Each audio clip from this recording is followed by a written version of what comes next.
Hello friends, Radhe Krishna. આજે બેસનવાળા મરચાં બનાવવાના છે. તેના માટે મેં 3 નંગ મરચાં લીધા છે.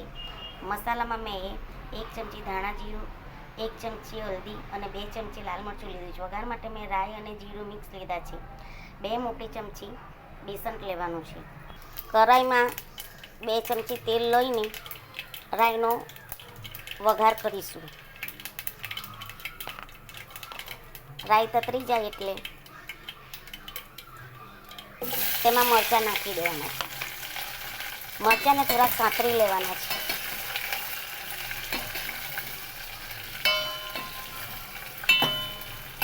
આ શાક 5 જ મિનિટમાં થઈ જાય છે. જ્યારે તમને ઉતાવળ હોય તો આ શાક તમે આસાનીથી બનાવી શકો છો.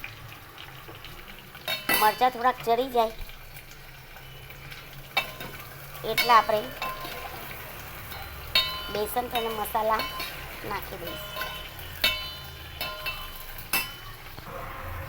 એક બાઉલની અંદર, એક વાડકાની અંદર મેં બેસન અને બધા મસાલા નાખીને તેનો ગોળ તૈયાર કરાવવાના છે.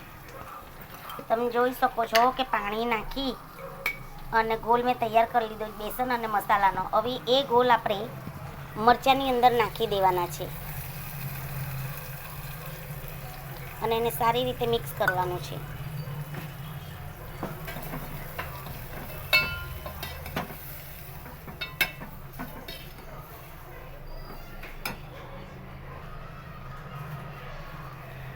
નિમક આપણે નાખવાનું બાકી હતું એટલે મેં 1 ચમચી સ્વાદ અનુસાર નિમક નાખવાનું. 2 મિનિટમાં આપણું શાક તૈયાર થઈ જશે.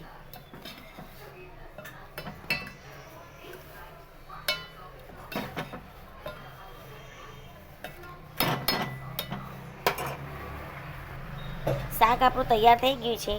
ઉપરથી આપણે કોથમીરના પાન નાખી દેવાના છે. શાક તૈયાર થઈ ગયું છે. આપણે હવે સર્વ કરીશું. તૈયાર છે આપણું બેસનનું મરચાંવાળું શાક. તેને મેં ઉપર કોથમીર નાખીને સર્વ કર્યું છે. વિડીયો ગમ્યો હોય તો લાઈક અને સબસ્ક્રાઈબ કરજો. રાધે કૃષ્ણ.